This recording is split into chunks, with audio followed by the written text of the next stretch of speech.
পড়বো, নামাজ পড়তে পড়তে কপালে কালো দাগ হালাই দিবে, আসেনি? কথা কয় না? কপালে কালো দাগ ফালাই দিবে নামাজ পড়তে, বুঝি না সারা জীবন নামাজ পড়লাম কপালে দাগ হইলো না, নাই মুরব্বিরও নাই, এই মুরব্বিরও নাই, ওই বাইরেও নাই, ফুলতলি সাহাব কাবলার আর কারো কপালের মধ্যে দাগ দেখি নাই। আমি গেছিলাম দরবারে গেছিলাম, দরবারে শাহজাদাদের সঙ্গে আমি মুফতি আলাউদ্দিন জিয়াদি ভাই সহ আমরা একসঙ্গে গেছিলাম। অনেক মায়া করছে, অনেক আদর করছে, বিশ্বাস যদি করেন যে খানাটা খাওয়াইছে জীবনেরও মজার খাওয়ান খাই এমন একটা খানা খাওয়াইছে।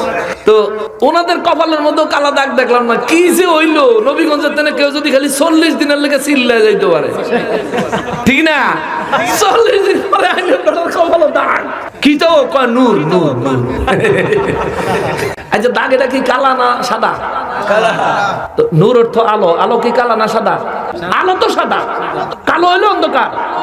এই যে হ্যাঁ আলো সাদা, ওই পর্দার বাইরে যান না ওই পাশে অন্ধকার কি সাদা না কালা? হেমিয়ার কপালও কালা দাগ, হেমিয়া কইটা বলে নূর, দুর্বি এটা জুলমত।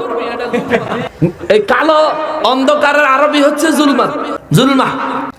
কি লিখে হয় এটাই বুঝতে পারলাম না। হযরতে আব্দুল্লাহ ইবনে আব্বাস রাদিয়াল্লাহু তাআলা আনহু জিজ্ঞেস করা হয়েছিল, সূরা ফাতাহ এর মধ্যে আমার আল্লাহ বলেছেন সীমাহুম ফি ওয়ুজুহিহিম মিন আথারিস সুজুদ।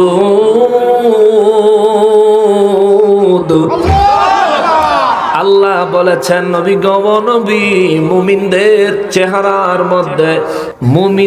চেহারার মধ্যে তাদের ঈমানের পরিচয় দেখা যাবে।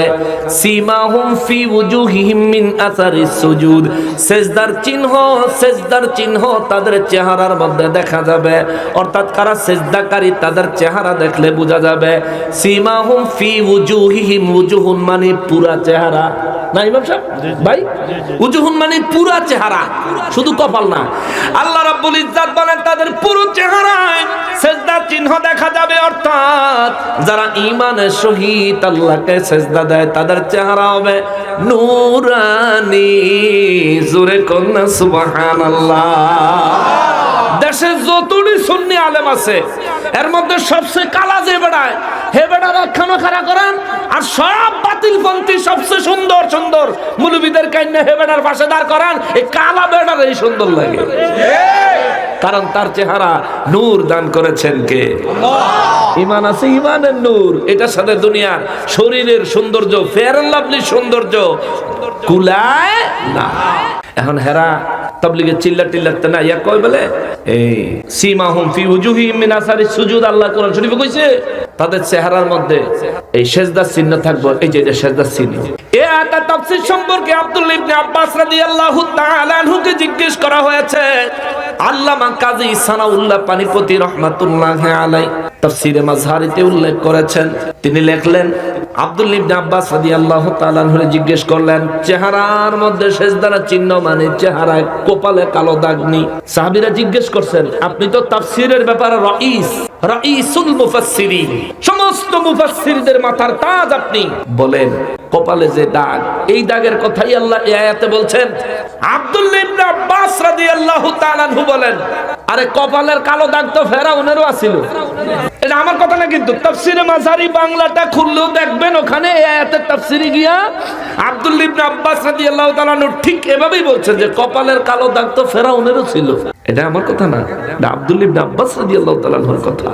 অতএব কপালে কালো দাগ হইলো নিজের বিশাল বড় বুজুর্গ মনে করেন না। বড় বুজুর্গ হইয়া তারপরে ইমাম সাহেবের ভুল ধরে আসেনিও, ইমাম সাহেবের ভুল ধরে এদি হয় না বেদাত, এগুলো হইতো না, এই করণ যাইতো না, সেই করণ যাইতো না।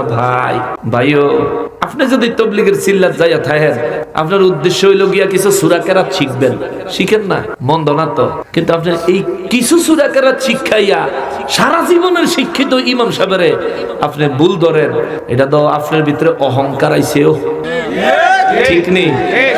আপনার ভিতরে অহংকার আইছে। আপনি যে কদ্দুর আউযুবিল্লাহ বিসমিল্লাহ সূরা ফাতিহা আলাম তারা শিখছেন, এই জন্য আপনার ভিতরে অহংকার আইছে।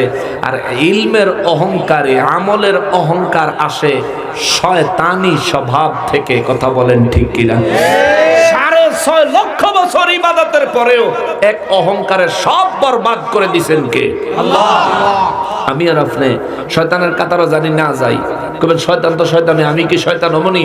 আল্লাহ কোরআন শরীফে কইয়া রাখছে মিন শাররিল ওয়াসওয়াসিল খান্নাস। মানুষের মধ্যে এক জাতের শয়তান আছে, এদেরকে আমি আল্লাহ নাম দিলাম খান্নাস। খান্নাস খান্নাস, খবরদার ওই খান্নাসি চরিত্র যাতে না হয়। রব্বুল আলামিন বলেন ফাইয়া ফাবুদুন, সুতরাং তোমরা আমি আল্লাহর ইবাদত করো। কেন? কুল্লু নাফসিন যায়িকাতুল মাউত।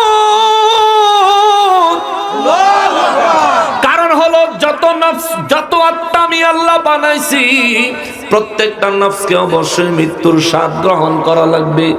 ঠিক। নবীগঞ্জের মানুষ মরণ লাগবে নি? এখানে যারা আছেন সবার মরণ লাগবে।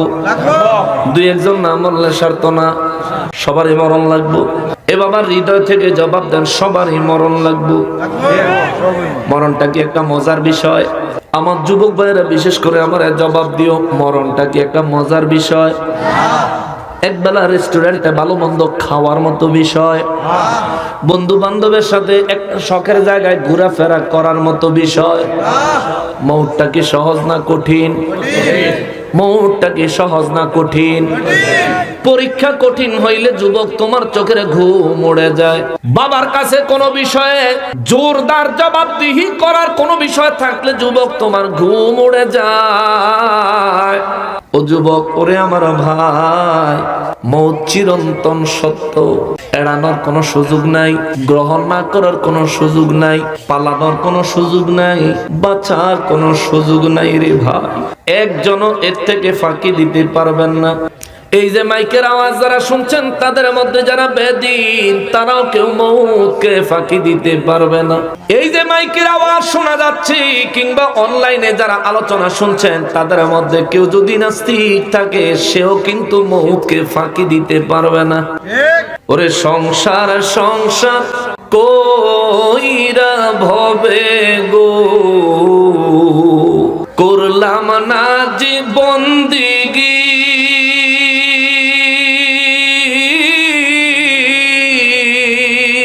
কিভাবে কাটাইবি মনরে, কবরের জিন্দিগি রে।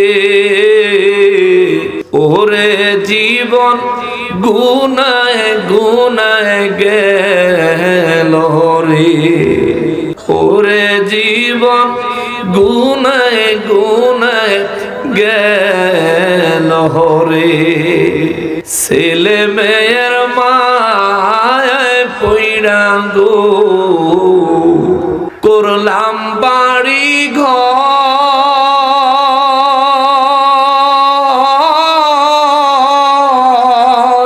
কোন দিন জানি আজরাই আইসা রে, সবই করে পর রে।